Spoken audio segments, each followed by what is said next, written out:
What is up, everyone? I am completely dead. Last night we were up till 6 AM trying to build a VR chat world, but I digress. I have news for you, and it's unbelievably exciting news for any Beat Saber on Quest player out there. Not only that, we have much more, so let's get right into it.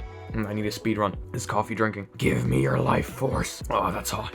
A massive update for the Oculus Quest Beat Saber modding community has come out. And when I say massive, I mean massive. It's called the Runtime Update, and it was so big that they did an entire live stream on it. And it's called the As Seen on PC, and that is simply because this essentially turns the Quest Beat Saber modding community into the PC Quest Beat Saber modding community. Now, I'm sure I dumbed that down quite a bit, but you guys know that modding Beat Saber on the PC gave you a lot more possibilities than it did on the Quest. Not all mods were available and things like that.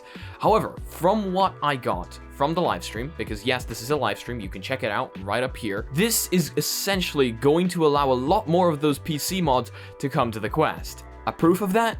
Noodle Extensions. Now, this was a prank before. This was pranked multiple times with people saying Noodle Extensions is coming to the Quest. In fact, it was a prank on April 1st.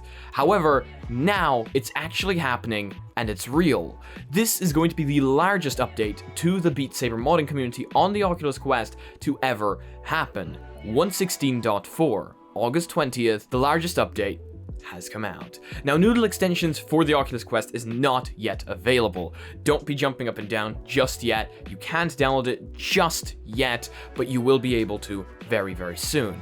It's been confirmed, and it was on the live stream. For any of you there that don't know what Noodle Extensions is, it essentially allows you to change completely how the game works. You can change note sizes, you can create entirely custom maps with entirely custom things. You no longer have to adhere to the rules of the game. Instead of just changing things within the game, you can add things within the game. You guys ever seen that video where people are playing Super Mario inside Beat Saber? That would not have been possible without Noodle Extensions. And now it's coming to the Quest, meaning we are about to bring Beat Saber on the Quest to that whole new level. How well it will run? Well, I'm certainly highly interested, because seeing how VR chat runs, let's just say my hopes are high. This is unbelievably exciting, and I cannot wait to see it come out, and I cannot wait to test it out. I'm sure my mom will also be very happy. She's a very avid Beat Saber player, and she loves her mods, so I'm sure she's gonna be very happy to try this out once it does come out. All I can say is I hope there will not be any lag, but this is certainly the largest update we have received to date, and it is unbelievably exciting. Let me know down below what you guys think about this update. Are you as excited for it as I am? Have you guys modded Beat Saber on your Quest? And I don't know, like, what's your favorite Beat Saber song, I guess? Just to roast me, you know, just to show me how much better you are than me at the game. That's that. Let's move on to the next piece of news. Unreal Engine has improved OpenXR support, and it's now production ready. So, reading from Upload VR, OpenXR is a new standard that provides an API for VR and AR content that allows game engines to write code that is compatible across multiple hardware platforms, essentially making your code completely universal. You want to run it on an Oculus Quest? Go ahead. You want to run it on an Index? Go ahead. You want to run it on Vive? Completely your choice. Facebook, Valve, and Microsoft all use their own separate APIs, which therefore require more effort from developers if they want to support multiple headsets. Platforms have, however, slowly been adding support for OpenXR and transitioning over to the new API. SteamVR added full OpenXR support earlier this year, while Facebook got fully on board just under 2 months ago. The latest version of Unreal Engine 4.27 improves the OpenXR plugins and brings it to a production-ready state. This means that Epic Games considers OpenXR support is essentially ready to use and able to meet the demands and needs of VR developers using Unreal. In version 4.27, Epic added support for stereo layers, splash screens, querying play space bounds, and more. And just in case you guys want to find out more details, you can check that article down below. This one I read a little bit more out of than I normally would, simply because I know there are actually some people developing watching, so I think you might be interested in this. I myself have now hopped into Unity, and I know Unity and Unreal don't work the same way, but I've learned to appreciate developers a lot more now. And not that I didn't before, but now actually trying to do what they do, it's It hurts my brain. Horizon Workrooms. This is an interesting one. You guys know Horizon, that one platform that Facebook created a very long time ago, and it essentially went nowhere. Kind of unfortunate, but hey, some people think that's a good thing because it's Facebook, and they don't really want Facebook having another social platform in VR. So Facebook instead added Horizon Workrooms. Now that isn't to say that Horizon will never come out. It might, who knows, the project might essentially reach its final goal. But with games like VR Chat and Neos VR, I don't think people are going to be transitioning over to another one anytime soon. So, according to me, Facebook did the right thing, moving it over to a kind of more business-like thing. The new service launches as an open beta testing release today, free to use on the web, over video call, or embodied in the Oculus Quest 2, with the latter being the only entry point requiring a Facebook account at launch. The software supports up to 16 people in VR together and up to 50 people total when adding in those calling in over video. So this app has a lot of very interesting things, and I've been watching a few videos on it here and there. One of those things essentially being able to track your MacBook keyboard. So they took that tracking technology, that tracking algorithm from tracking the Logitech K830 and turned it into a MacBook tracking algorithm. So you can throw your computer screen into VR and track your keyboard as well while you're at it. Thumbs up for that. That'll definitely make productivity a lot better.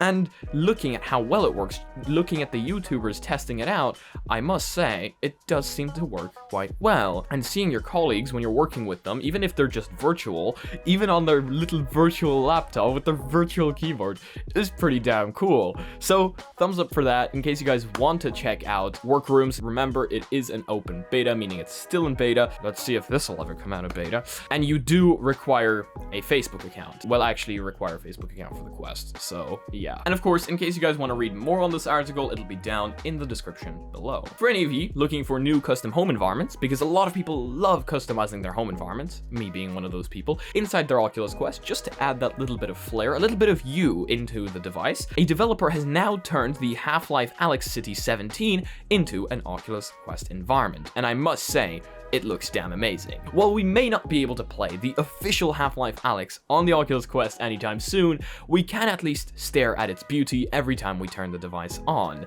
And to me, that's a worthy compromise, knowing that this device will probably not be running this game standalone anytime soon, unless you're using cloud gaming, of course. That's always a possibility. Developer Vermetis has taken this City 17 environment that players can explore in Steam VR and ported it over to the Quest 2 as an environment for the Quest menu. A little word of warning though, these custom home environments do override a stock environment. So it will override one of your stock environments. So if you are very connected to one of your stock environments, you might want to be careful when installing these. Just a word of warning. Windlands has had a surprise launch on the Oculus Quest App Lab platform. One of the first PC VR and PS VR games to ever be released, Windlands has finally made the jump to Oculus Quest via App Lab. It's $14.99 in case you guys want to test it out, and it is a platformer in which players operate 2 grappling hooks. They use these to swing through floating islands, finding collectibles, and it was one of VR's first really intense experiences, pushing boundaries of comfort to deliver a fast-paced game. It's very exciting seeing one of the first games in VR to come to the Oculus Quest. That is some nostalgia right there. For any of you that used to play this game, you know exactly what's up. And for any of you that didn't, well, you can check out the article down below. In case you guys are into fast-paced games, platformers, grappling hooks, this game might just be for you. Mondly is bringing a language training to the Oculus Quest next week. An official version of the app will launch on the platform on August 26th.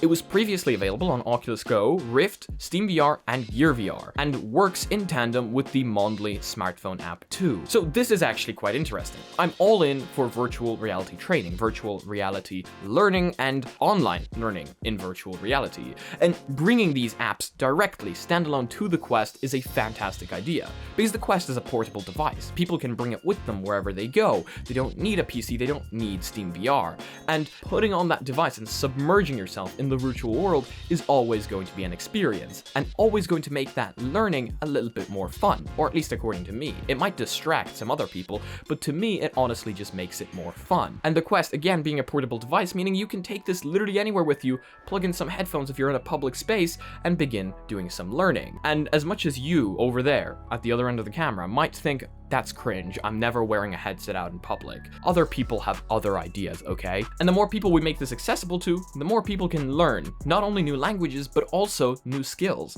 So that's really cool. And this one is unbelievably exciting, and I'm not gonna do this one justice. Number one, because I'm unbelievably tired, and number two, I don't fully understand it. So I'm going to try explain it to the best of my ability, and by that I mean read the article, and in case you guys are interested and want to learn more, this article goes much more in depth. So, as far as live action VR video is concerned, volumetric video is a gold standard for immersion, so things like photogrammetry. And for static scene capture, the same holds true for photogrammetry, there we go.